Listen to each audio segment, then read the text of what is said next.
and welcome to the 19th edition of Marex Maritime News. These are the headlines on Monday, 22nd June 2020.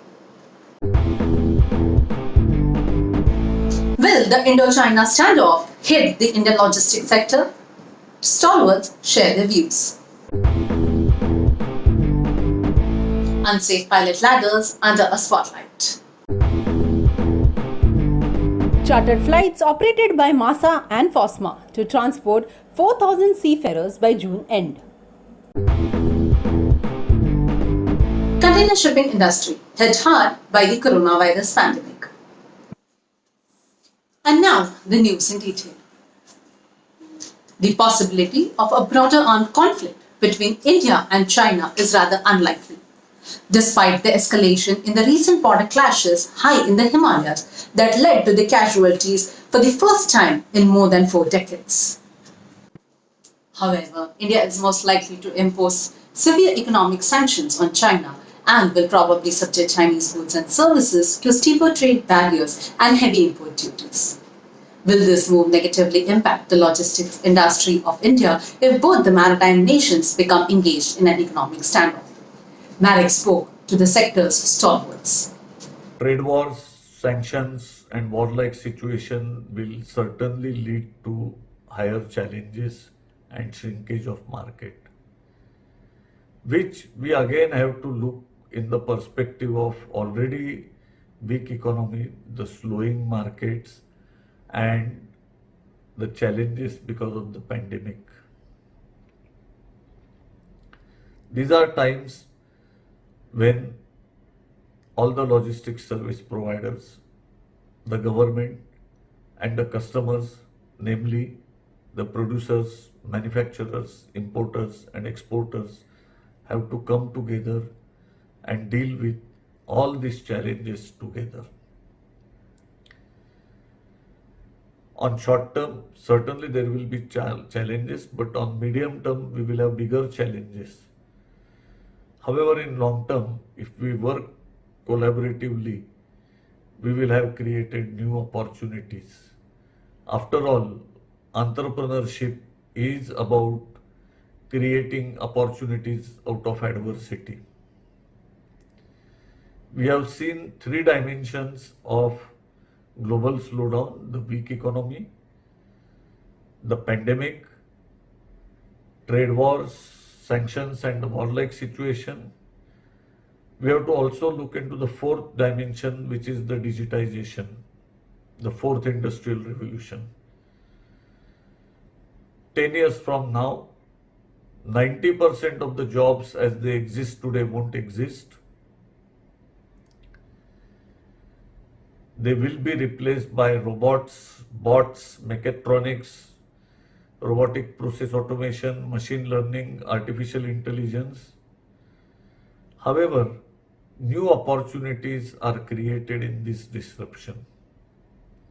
It is said anything that doesn't kill you makes you stronger. We need aspirational India which puts performance ahead of aspirations, and that's where the future lies. Now, is that conflict going to transgress into the economic conflict? Only time will tell us that. But there is a very likely chance that India may impose some restrictions, trade restrictions on China, maybe in form of tariff barriers or non-tariff barriers. So when it comes to the trade barriers, it essentially is going to restrict the movement of goods from India to China and China to India, because we expect a reciprocal action from China too. How is it going to impact the maritime trade? Yes, there will be lesser, if at all this goes through, there will be lesser sailings from India to China and vice versa. So how is it further going to impact the maritime trade? The maritime trade is going to be affected because there is a huge amount of empty containers that get repositioned from Indian region to Chinese region. The impact of reduced sailings is obviously going to have direct effect on the availability of space, and the availability of space will lead to increase in freight rates. This is another important aspect of the India-China trade lane.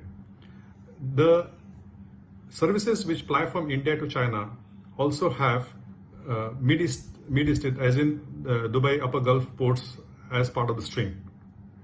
So one of the major reasons why this service is called the Middle Eastern ports is that they need to position empties from this region to China for carrying the Chinese exports. So this so the reduction in saving the reduction in sailings is going to ultimately affect the availability of containers or the repositioning of containers from Mid East region to Chinese region. So that's going to be another aspect or impact that's going to be whenever there are sanctions between India and China. Marine pilots are a real special category of professionals. Without their work, ships would not be able to safely make ports and berths at all.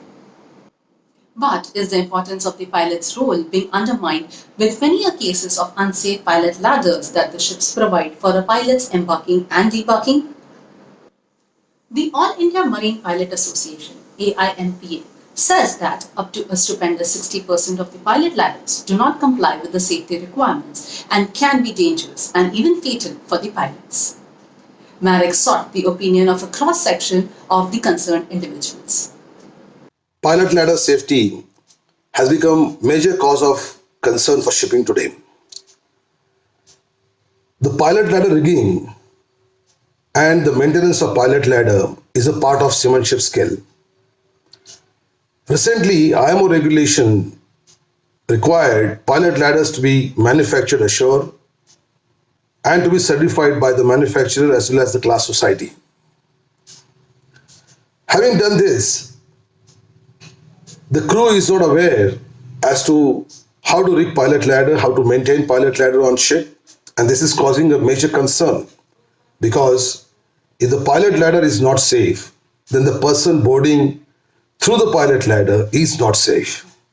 It can be marine pilot, it can be agents of the ship, it can be surveyors, it can be anybody because it is access to the ship.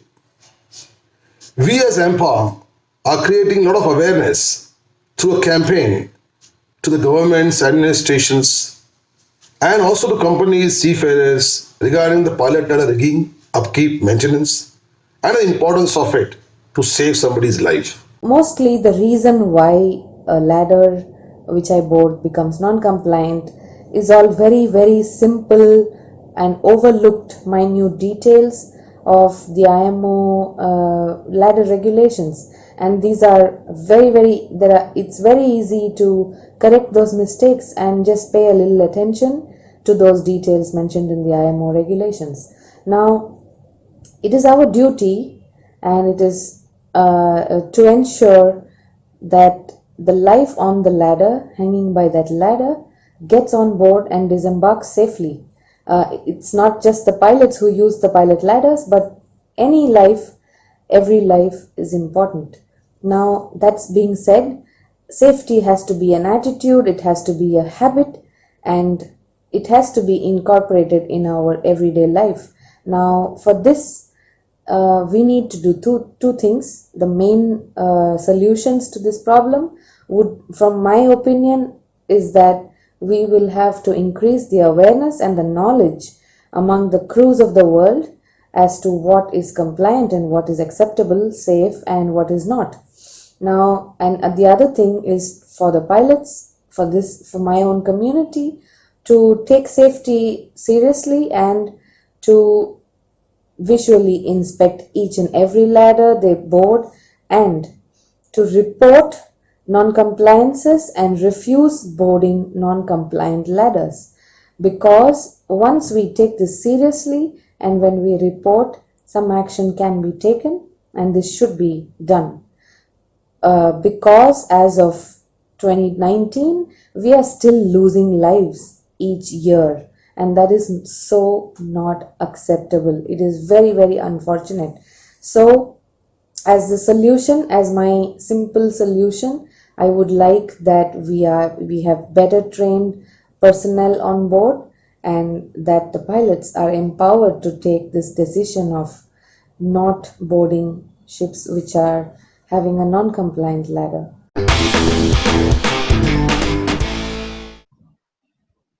Hello viewers, welcome to Marex Maritime News special feature on ship manning, in which we are going to discuss certain key elements that are very critical at this moment and critical for the future of Indian seafaring. To help us understand this situation and get a collective perspective on what the industry is thinking, we have with us Captain Sankalp Shukla, who is Vice Chairman of FOSMA. Good morning, sir. Good morning, sir. Captain Shukla, I'd like to jump straight into it and ask you, what is the real situation with Indian seafarers being replaced by other nationalities, considering that our people are not able to get onto ships in a very efficient manner and in a very timely manner, I should say. So is it real that Indian seafarers are being replaced? See, sir, the review that I have from my member lines in FOSMA is that when the lockdown suddenly came down and the movement of people in and out of India was completely stopped, there were quite a few ships that had to be taken over in China and other countries as well. Now, with the inflexibility of sending Indians on board the ship, there was no choice but to replace Indians with other nationalities, mostly Chinese, because the restrictions in China by that time were already removed, and Chinese seafarers then joined ships for the takeovers. So yes, to a certain extent, that is true that we did suffer certain job losses because of the lockdown. But saying that, I also need to bring your attention to the fact that recently you must have known that charter flights started and Indian seafarers were flying to Korea for taking over ships. So that is the positive out of it. I mean, yes, there was a negative aspect, but I think that has to a certain extent been mitigated by the charter flight starting. Great. So would you say that these replacements by other nationalities are of a temporary nature? I would expect them to be of a temporary nature because the Indian seafarers were actually planned for those ships for takeover. Given no choice, there were alternate nationalities that were put. But going forward, I'm sure when the relief plan comes in, it'll be Indian nationals who will be replacing this nationality. Very good. That's excellent news, because there was a fear that this might become a permanent thing. So that naturally was going to lead to a situation for Indian seafarers. But it's good to know this is only temporary. Thank you, Captain Shukla. The next step is now, definitely there has been some pressure on Indian jobs in one way or another. Now, when we come out of this lockdown, and I hear the flights are going to resume, international flights are going to resume on a regular basis very soon.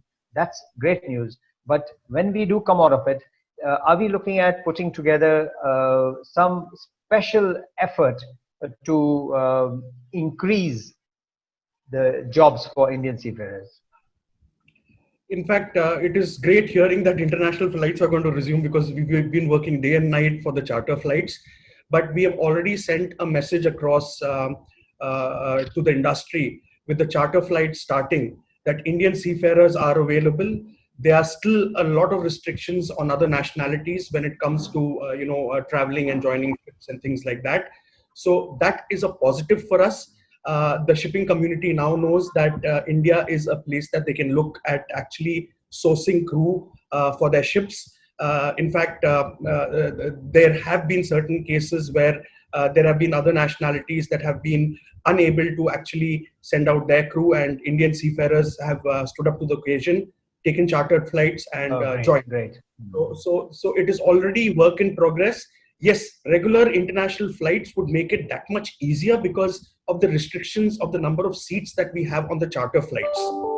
And Captain Shukla, what do you think are the factors that will now take the Indian seafarer successfully into the next decade? See, the factors that the Indian seafarers need to realize is that number one is that we are competing with East European nationalities. We are now competing with East Asian nationalities. Firstly, what we need to see is a wage parity between all nationalities. That is something that the Indian seafarers, especially the senior staff, need to understand. The other thing of, the typical mentality of an Indian seafarer is not to stick to his commitment about his date of availability. So that is another aspect that owners want to see a change with the Indian seafarers. If they commit to a certain date of joining the ship, they expect that the person actually joins the ship, which is the case with the other nationality. So taking Indian seafarers forward, especially now when we have a surplus of junior officers, which will translate in the coming years to senior officers, we need to understand that we need to be professional, we need to live up to our commitments, and we need to make sure that our wages are in parity to other nationalities. That is the way forward for Indian seafarers. Professionally, they are excellent. There is no question about it. Given a choice, an owner would always prefer Indian seafarers, but the only hindering factors are these two factors: wage parity and commitment to what you have actually said. Thank you, Captain Shukla. Recently we have seen that the shipping ministry and our shipping minister, Mr. Mansukh Bhai Mandavia, he has himself been very forthcoming and very enthusiastic about the ship manning industry, and has been giving us a very good listening as to how we can bring the seafarer, the Indian seafarer, into the industry in a much stronger manner. So, do you see a possibility that in future the industry collaborates with the shipping ministry to promote the Indian seafarer globally? Well, all I can say, sir, over here is that I highly appreciate the work that has been done by the Honorable Shipping Minister, the Director General of Shipping's office, especially during this difficult time where we had a complete lockdown. We first worked towards SOPs of actually getting Indian seafarers off ships in India. The DG Shipping and the Shipping Minister worked 24/7 along with the shipping associations to make that happen. That happened. Then we started working on the charter flights. Again, if it wasn't for the support of the Shipping Ministry and the Director General of Shipping, this wouldn't have ever happened. And charter flights are now the norm of the day. You're having charter flights going on literally on daily basis, if not twice a day. So a lot has been achieved because of the kind of support that the Shipping Minister as well as the Director General of Shipping has given the industry. Going ahead, looking at the kind of support we've received in the recent past, yes, there is a very, very strong support and from the ministry that the jobs with Indian seafarers should increase. And the way we've been going ahead during this difficult time, we continue doing so in the future, the jobs will obviously increase. The flexibility of having Indian seafarers now is there. Earlier, when we were talking about Indians losing jobs to other nationalities because of the lockdown, now we have the trump card with us. We can now replace other nationalities where there are issues of actually travel, and Indian seafarers can join there. So the job market will open up for Indians considering the flexibility that has been offered. Great. Now, Captain Shukla, do you see the shipping ministry actually standing up and going and when the shipping minister is visiting other countries, going and pushing in the what do you call the Indian seafaring industry as a very, very viable and useful manpower source? So because in the past what has happened is that it's only the industry that goes and does anything. The ministry has really been taking a back seat. But do you see this changing in the future? Yes, we in fact started seeing a change when we had Mr. Gadkari as the minister. He went down to Korea, and there were bilateral agreements that were signed in Korea, and they were promoting Indian seafarers to the Korean ship owning industry. Going ahead, I do see even our current shipping minister doing the same thing as things ease up. Yes, one of the things in his agenda is to promote the manning industry in India, and he's been very forthcoming about it. So we will see delegations going to various countries and having MOUs signed regarding accepting Indian seafarers on their flag of vessels and under their ownership. Great. So the last question now, this is directly related to FOSMA. The FOSMA training institutes have been doing an excellent job in the past. Do you think that they are now geared for the future where everything is going to be online and the institutes are not going to be doing as much offline work as they were doing? So how's FMIRO, I should say, which is the training part of FOSMA, gearing up for the online future? Well, Kamal sir, I'm happy that you asked me this question because we thought about this some time back, and I'm happy to say that that both the FOSMA institutes, whether it be Calcutta and New Delhi, are already doing online classes for their students, and the batches are going full. In fact, we saw the need of online training quite some time back. That is why we worked with our knowledge partners, ISF, and we now have a learning management system that is being put in place in both the institutes, where it will be complete online classes, record keeping, certification, everything online. And that is already work in progress, and it should be up and running anytime soon. So FOSMA has been thinking about this ever since the lockdown started, and we decided that everything needs to be online. So FOSMA is already there. Thank you so much, Captain Shukla. And viewers, this has been a special feature from Marex Maritime News. Thank you.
Chartered flights operated by MASA and FOSMA will transport over 4,000 Indian seafarers by June end. Indian seafarers employed on contract by over 60 prominent shipmanning companies will be able to fly on these chartered flights at minimal cost, as this is a non-profit mission. The associations plan to jointly operate 6 and 16 international chartered flights from Mumbai and New Delhi respectively by June end. In July, these associations plan to operate 40 such chartered flights. During these difficult times, when international flights have been suspended, one of the areas which took the biggest hit was the relief of seafarers working on the foreign flagships which do not trade to India. MASA and FOSMA came together to put in an effort to make these abnormal conditions as normal as practical by enabling to carry out normal crew reliefs. So we chartered about 22 flights in the month of June, and we hope that during this entire month we will be able to effect a crew change of about 4,000 seafarers. Initially, we started with baby steps. We chartered only 4 flights to begin with, but as the tempo picked up, we increased the frequency so much that towards the end of June, we had to triple the number of flights. And as a matter of record, we are proud to say that on the 25th of June, we will have 2 flights, one out of Mumbai, one out of Delhi, flying to Doha, and Up and down, we expect to carry 737 seafarers. Let's hope for the best and wish the Indian seafarer all the success. The coronavirus pandemic has caused a clampdown of most economies across the globe. Data is now beginning to reveal the extent of the damage that has been done, although a slow recovery is taking place tentatively. For container shipping, the outlook is poor as the economic recession and a protracted return to the 2019 sales levels as well as high inventory levels means that the container volumes are not going to bounce back anytime soon. Moreover, idle container vessels are still costing owners money. Industry leaders speak their views on the future of this sector. Container business clearly is dependent on the trade which happens in the world. Considering the current environment of COVID, businesses have come down drastically, and this is because of the lockdown across the globe. And if you take India specifically, the lockdown has been severe, and that is the reason that you see the container volumes which arrived sometime in the month of February and March have been clearing now because of the lockdown. The factories were not open, the transportation was not available, the labor was not available, even though the ports and the CFSs were working as essential services. These orders were meant for production sometime in the month of March and April. Now, since the production is going to start now, obviously, the entire, as we say, the chain has been postponed. And clearly, the volumes which were to be consumed or produced any time during April are now being consumed or produced in the month of June. So definitely there will be a lag. And moreover, going forward, clearly there is a challenge because the pattern of consumption is changing. The needs of the people are changing. Will one go and do discretionary buying? The answer may be no. And people will focus more and more on health and also on basics. That said, the volumes coming in the future, that is in the months of June and July, and specifically until August maybe, you will see that it will take time to develop. It will remain at a low number and then gradually pick up. So as soon as the people get the confidence that this pandemic is going away, I think the buying will come back. When the buying will come back, obviously the container volumes will rise. But right now, the container volumes are low. And that is the reason you see many of the shipping companies have, laid up their vessels. They are not operating. There are blank sailings across the globe, and the volumes are low, and the container volumes are suffering right now. But as we go into, let's say, fourth quarter, I expect the volumes to come back, and we should be back at the levels, or at least of 2019. So that's the expectation from the container business. Hundreds of thousands of weary seafarers stuck on ships for many months and are unable to go home due to the coronavirus pose a serious threat to the safe operations of the world's merchant fleet, says Mr. Kirtane, Secretary General of the UN's International Maritime Organization. He says that this is now a serious safety issue, endangering the safe operations of the ships all over the globe. We cannot expect the seafarers to stay at sea forever. Governments must allow shipping to continue moving by getting seafarers to their homes and also to their ships to work. MUI General Secretary Mr. Amar Singh Thakur too echoed the sentiments of Mr. Lim. Though our seafarers have proved that they are one of the most important and reliable workforce during this time of the pandemic, they are the ones who are doing continued job on the ship beyond expiry of their contract period away from their families. It is now time for all countries to realize that seafarers cannot continue to sail for such extended periods. We have seafarers waiting to join the ship too. Government needs to understand that all existing and new protocol will be followed during sign-on and sign-off. India has one of the largest seafarers out at sea. Our government is doing excellent job. But I would like to appeal to our government to start regular international flight instead of chartered flight to provide support to our industry, to prevail upon all the government of the world to facilitate crew changes at all the ports. All ship owners and agents are standing by to follow protocol related to health and travel, as they have done so till date. If you thought the coronavirus pandemic could suppress a seafarer's passion, well, think again. An avid mountain climber, Samar Raj, could not go to the mountains during the lockdown. So he rather found a novel way to substitute the mountain climb. Watch this.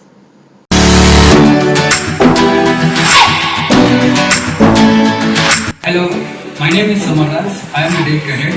I am a professional mariner and passionate mountaineer. I had planned to climb the Mount Everest, the highest continental peak of Africa. It is about 18,510 feet. But due to the COVID-19, I had to cancel my plan, and now I am going to climb the same height, 18,510 feet, through the staircases at my 5-floor building. I hope you will support me, the fraternity will support me, because people should support the seafarer. Seafarer matters to them. While all over the world people are safe and secure with their family, at the same time thousands of seafarers are facing problems with travel and border restrictions. The thousands of seafarers have extended their contract on board. Many are anxious about the impact of COVID-19 on their loved ones. Most seafarers have not seen their families for close to a year, but still they are fighting it out bravely in sea, with waves, wind and mantle as well as emotional stress to keep the wheels of global trade into motion. Seafarers are the economy warriors. We should respect their sacrifices, hard work and dedication. They are the wheel of global economy. To respect their underlying spirit and pay them a tribute, Samar Raj is climbing the height of Mount Everest through a staircase. The height is equivalent to climbing his 5-story building 371 times up and down. It is his small initiative to motivate the seafarers, and I hope the entire world will view them with respect and honor their loyal services towards humanity.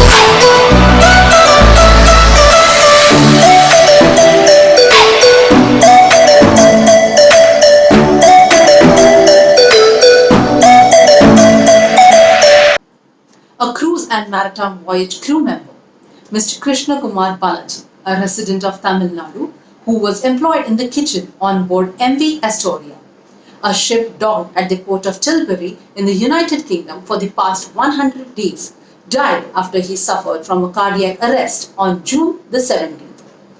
May his soul rest in peace. See you all next Monday.